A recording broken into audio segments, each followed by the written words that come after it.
길가의 꽃. 오래전 기억이다. 점심을 먹고 사무실로 들어오는 길에 직장 동료가 회사 앞 화단에 핀 꽃을 가리키며 말했다. 예쁜데 우리 조금만 꺾어 갈까? 그가 꽃을 낚아채려는 순간 경비 아저씨가 끼어들었다. 아니, 뭐들 하는 건가? 꽃을 왜 꺾어? 사무실 책상에 올려놓고 보면 좋을 것 같아서요. 한 송이만 꺾어 갈게요. 그냥 지나가며 보도록 하게. 네? 왜요? 이 꽃은 여기 이 화단에 피어 있어서 예쁜 건지도 몰라. 주변 풍경이 없다면 꽃의 아름다움이 반감될 걸세. 그러니 꺾지 말게. 책상 위에 올려놓는 꽃은 지금 보는 꽃과 다를 거야. 진짜 사과는 아프다. 한기주 씨, 미안할 때는 미안하다고 말하세요. 자존심 세우면서 사과하는 방법은 없어요. 드라마 파리의 연인 중. 언젠가 별 생각 없이 드라마를 보다가 이 장면에서 속이 뜨끔했다. 화해의 손을 제때 내밀지 않고 자존심만 세우다 갈등의 앙금을 남긴 기억이 불현듯 되살아났기 때문이다. 기자 시절 사소한 다툼으로 불편하게 지내던 선배가 있었다. 토라지기 전에는 꽤 돈독한 사이였지만 자존심 탓인지 먼저 잘못을 시인하려 들지 않았다. 나도 그 선배도. 그러던 어느 날 우연히 기자실에서 마주친 선배는 빨간 사과 하나를 건네주고는 도망치듯 사라졌다.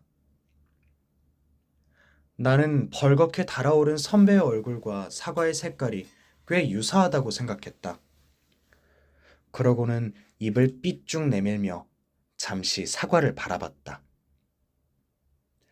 먹을까 말까 고민하다가 사각사각 한 입 베어 먹었다. 상큼한 향기가 입안 가득 퍼졌다. 사과를 먹고 헤아려 봤다. 선배는 왜 뜬금없이 사과를 건넨 것일까? 선배의 메시지는 단순했던 것 같다.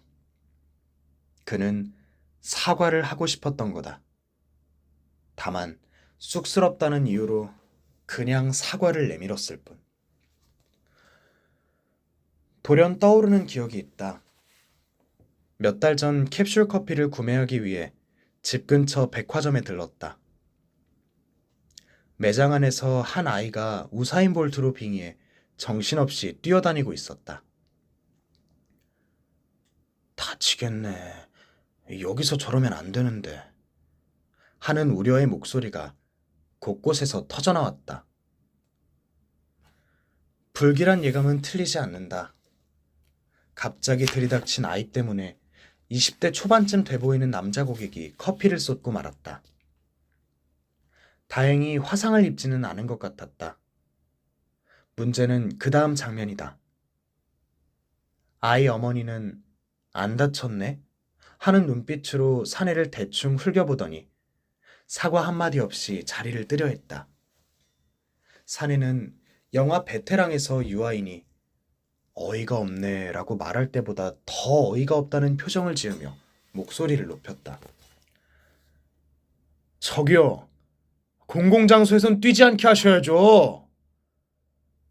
소용없었다. 사내의 항의가 그녀의 귀에는 들리지 않은 듯 했다.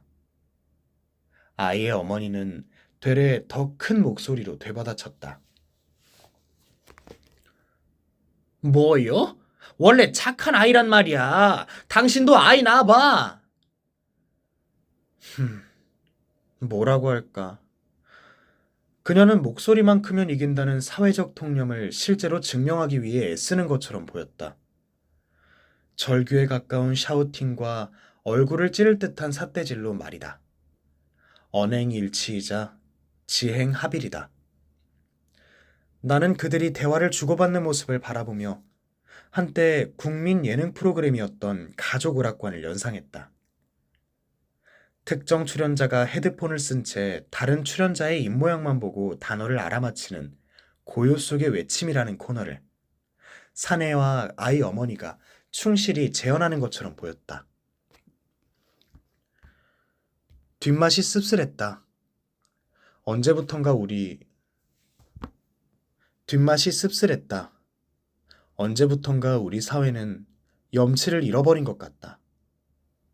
지하철에서 어깨를 부딪혀 놓고 그냥 내빼는 사람이 수두룩하고 버스나 기차에서 1시간 가까이 목소리 데시벨을 최대치로 높여 통화하는 사람도 자주 보게 된다. 옆좌석에 앉은 사람을 투명인간 취급한다고 할까?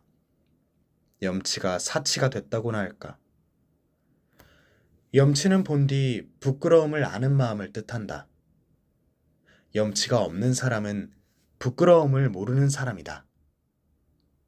그런 사람을 낮잡아 우린 얌체라고 부른다. 물론 사과는 어렵다. 하늘의 별 따기만큼 어렵다. 노래도 있다. 엘튼 존이 목 놓아 불렀다. 미안하다는 말은 세상에서 가장 하기 힘든 말인 것 같아. 사과가 뭘까? 도대체 그게 뭐기에 나이가 들수록 어렵게 느껴지는 걸까? 우린 왜 미안해라는 말을 먼저 꺼내는 사람을 승자가 아닌 패자로 간주하는 걸까? 사과를 뜻하는 단어 어폴로지는 그릇됨에서 벗어날 수 있는 말이라는 뜻이 담겨 있는 그리스어 apologia에서 유래했다.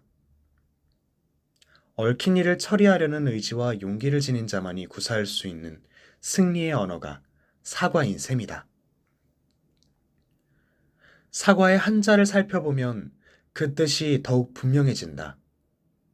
사과의 사에는 본래 면하다 혹은 끝내다라는 의미가 있다. 과는 지난 과오다. 지난 일을 끝내고 사태를 다른 방향으로 전환하는 행위가 바로 사과인 것이다.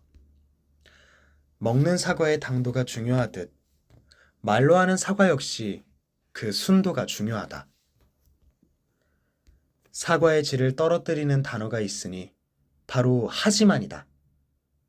하지만에는 내 책임만 있는 게 아니라 네 책임도 있어 라는 의미가 담겨 있다. 그런 사과는 어쩔 수 없이 하는 사과, 책임 회피를 위한 변명으로 변질되고 만다. 사과에 하지만이 스며드는 순간 사과의 진정성은 증발한다.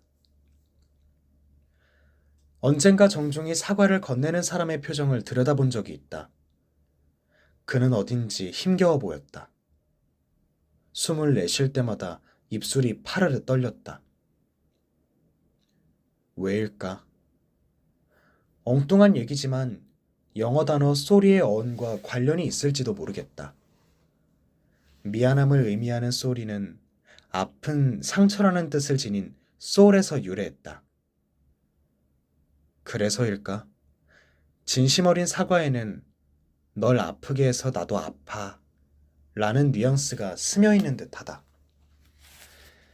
진짜 사과는 아픈 것이다.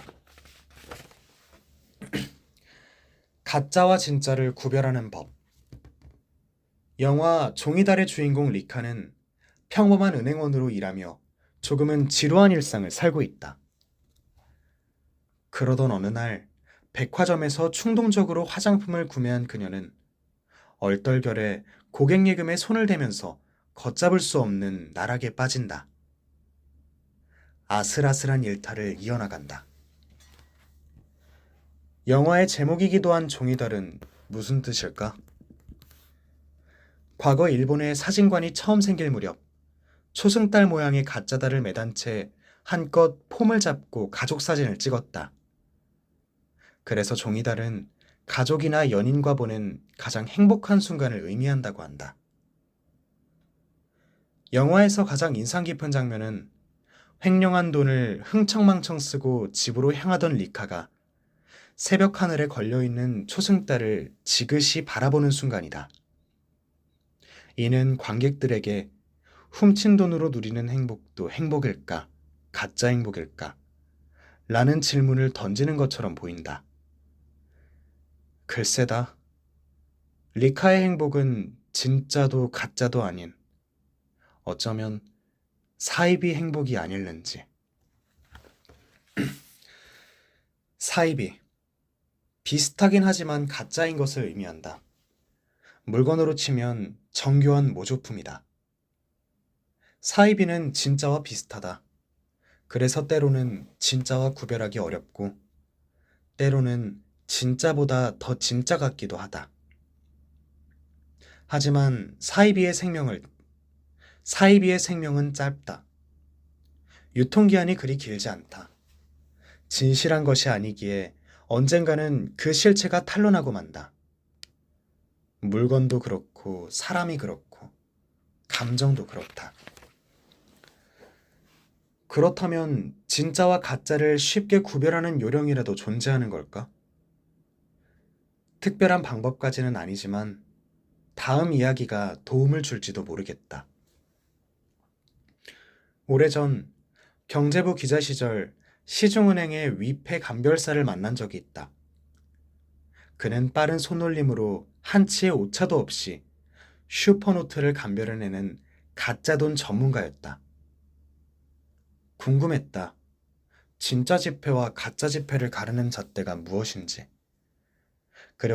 그와 주고받은 대화를 요약하면 대략 이렇다.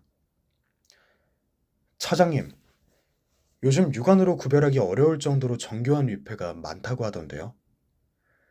네, 그럴수록 진짜에 대한 확신이 있어야 해요. 가짜를 걸러내려면 진짜를 잘 알아야 하죠. 그렇군요. 그래도 가짜를 보면 뭔가 감이 온다거나 그런 게 있나요? 너무 화려하면 일단 수상한 지폐로 분류합니다. 근데 화려한 게 위패일 가능성이 크다는 말씀인가요? 위패는 진짜처럼 보이기 위해 꾸민 흔적이 역력해요. 어딘지 부자연스럽죠. 가짜는 필요 이상으로 화려합니다. 진짜는 안 그래요. 진짜 지폐는 자연스러워요. 억지로 꾸밀 필요가 없으니까요.